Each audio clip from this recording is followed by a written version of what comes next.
Praise the lord. ప్రభువైన యేసుక్రీస్తు నామములో ఈ ఉదయకాలమందు మీ అందరికీ శుభములు తెలియజేస్తూ ఉన్నాను. నిన్నటి మార్నింగు సాతానుడు శోధిస్తాడు. వాడు ఎలా శోధిస్తాడో మాట్లాడుకున్నాం రకరకాలుగా. ప్రియ దేవుని బిడలారా, ప్రభు ఏమో పరిశోధిస్తాడు, సాతానుడేమో శోధిస్తాడు, ప్రభు మనలను పరిశోధిస్తాడు. ఆదికాండము 22వ అధ్యాయము 1వ వచనంలో ఆ సంగతులు జరిగిన తరువాత దేవుడు అబ్రహామును పరిశోధించెను అనే మాట. సాతాను శోధిస్తాడు, దేవుడు పరిశోధిస్తాడు. శోధన వేరు, పరిశోధన వేరు. దేవుడు తరచుగా కొందరు వ్యక్తుల్ని కొన్ని విషయాలను త్యాగం చేయమని అడుగుతాడు. అలాగే ఫస్ట్ టైం అబ్రహామును కూడా అడిగాడు. నీ బంధువులను విడవాలి, నీ తల్లిదండ్రులను విడిచిపెట్టాలి, నీ దేశాన్ని విడిచిపెట్టాలి. ఈ 3 విడిచిపెడితే నీకు 3 బహుమానాలు ఇస్తా. పేరు విషయంలో కానీ, ఖ్యాతి విషయంలో కానీ, లేక నీ సంతాన విషయంలో కానీ 3 విడిస్తే 3 ఇస్తాను. ఈ లోకంలో మన దేవుని కొరకు ఏదైతే విడిచిపెడతామో మరలా వడ్డీతో సహా ప్రభు ఇస్తాడు. ఆ విడిచిపెట్టేటప్పుడు కాసేపు నీకు కొద్దిగా ఇబ్బందిగా ఉండొచ్చు. ఒకవేళ నీవు ఉదయకాలం ముందు త్రాగుడుకు లోనవుతే ప్రభు నిన్ను మానమంటున్నారు.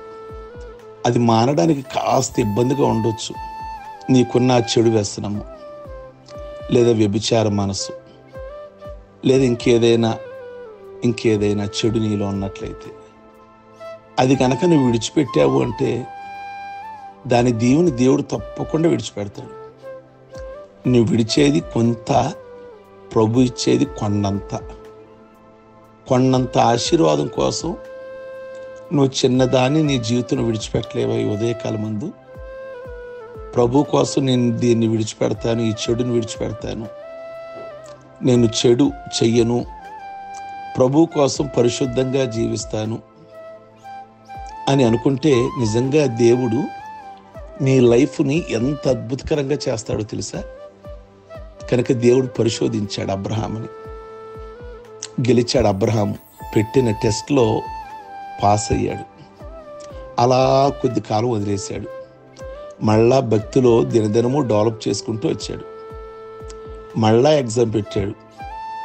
అంటే మనం చదివే పిల్లలకి unit test, quarterly, free common, ఎలాగైతే 3 నెలలకి 6 నెలలకి ఎగ్జామ్ పెడతారో ఈ లోపల చదువుకున్న దానికి ప్రభు కూడా మన జీవితంలో సాగుతున్నప్పుడు ఒక 3-4 ఏళ్ళు అయిపోయి ఒక టెస్ట్, ఆ టెస్ట్లో పాస్ అవుతే ఒక ఆశీర్వాదం. మళ్ళా కొద్ది కాలం మీరు ఆత్మీయతలో బలపడ్డాక మరొక టెస్ట్, దానికి కూడా నిలబడితే మరింత ఆశీర్వాదం.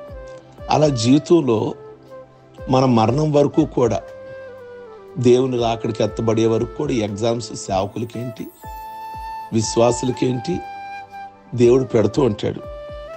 అబ్రహాం విషయంలో ఇప్పుడు ఏమన్నాడు అంటే, నీ కుమారుడున్నాడే ఇష్మాయేలు, హాగరు వలన కలిగిన సంతానం, అతని గురించి నువ్వు ఆశలన్నీ వదిలేయగలవా?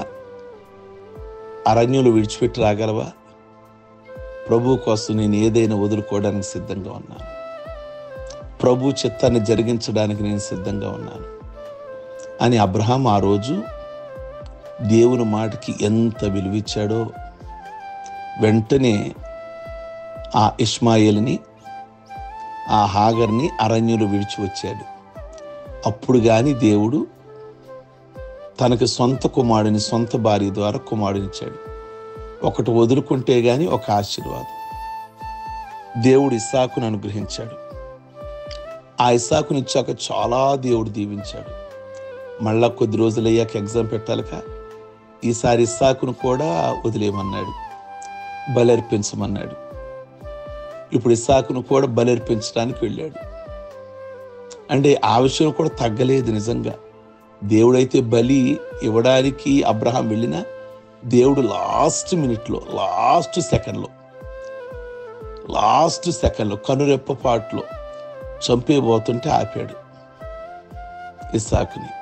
అతని ద్వారా దేవుడు గొప్ప ఆశీర్వాదాన్ని, గొప్ప జనసమూహాన్ని, ఒక దేశాన్ని, ఒక జాతిని దేవుడు అనుగ్రహించాడు. అది పరిశోధన. దేవుడు పెట్టే పరీక్షలో, పరిశోధనలో నువ్వు గనక గెలవగలిగితే దేవుడు నిజంగా చరిత్రలో మిగిలిపోయే దీవెన, పరలోకంలో గుర్తుండే ఆశీర్వాదాన్ని ప్రభు నీకు అనుగ్రహిస్తాడు. కనుక సాతాను శోధనలో పడమాకండి, ప్రభు పరిశోధనలో పడండి, గెలవండి, బహుమానాలు పొందండి. ప్రార్థించుకుందాం.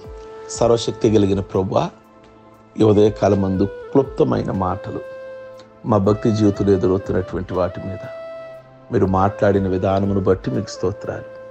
మీరు పెట్టే ప్రతి పరిశోధనలో ఈ ఉదయకాలమందు ఎవరు దేనిని విడిచిపెట్టాలో దానిని విడిచిపెట్టి గురి వద్దకే పరిగెత్తగలిగిన కృప దయచేయండి. మీరు మాట్లాడిన ప్రతి అంశము కూడా విన్న ప్రతి బిడ్డకు, ప్రతి కుటుంబానికి దీవెనకరంగా ఉంచి, ఇంకా ఏ కుటుంబాలలో వ్యసనాలు విడిచిపెట్టలేకపోతున్నారు, త్రాగుడు అనే వ్యసనము, వ్యభిచారం అనే వ్యసనము, జారత్వం అనే వ్యసనము, విగ్రహారాధన అనే దానిని, ఇంకా ఏ చెడైతే వారు విడిచిపెట్టలేకపోతున్నారు, ఈ ఉదయం గనక వారు విడిచిపెడితే కొండంత ఆశీర్వాదం చూస్తారని మీరు మాట్లాడారు. ఇప్పుడే తీర్మానం చేసుకోవడానికి కృప దయచేయండి. ప్రతి పాపం మీద వారికి అధికారం దయచేయమని ప్రార్థిస్తున్నాము. ఈ ఉదయకాలమందు వారి ప్రయాణాలన్నీ దీవించి, వారి కుటుంబంలో చాలా సమస్యల కొరకు వాళ్ళు ప్రేయర్ రిక్వెస్ట్ మమ్మల్ని కోరుతుండగా మా ప్రతి ప్రార్థనలో జ్ఞాపకం చేసుకుంటున్నాం. అలాగే ఈ మాటలు విని చాలామంది మెసేజ్ పెడుతున్నారు, ప్రేయర్ రిక్వెస్ట్. ప్రభువా మీ కొందనాలు వారి కొరకు కూడా ప్రత్యేకంగా ప్రార్థిస్తున్నాం. మీరే జ్ఞాపకం చేసుకోండి.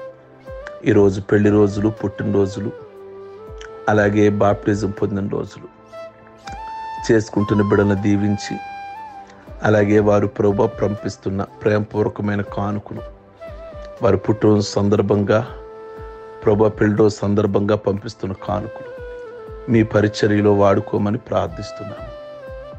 వారి ప్రతి అవసరం కూడా మీ నామంలో తీర్చి సంతోషకరమైన కుటుంబాలుగా వారిని తీర్చిదిద్ది మీ నామానికి మహిమ తెచ్చుకోమని యేసు పరిశుద్ధ నామంలో అడుగుచున్నాం తండ్రి. ఆమేన్. God bless you. మీ అందరికీ ఉదయకాలమందు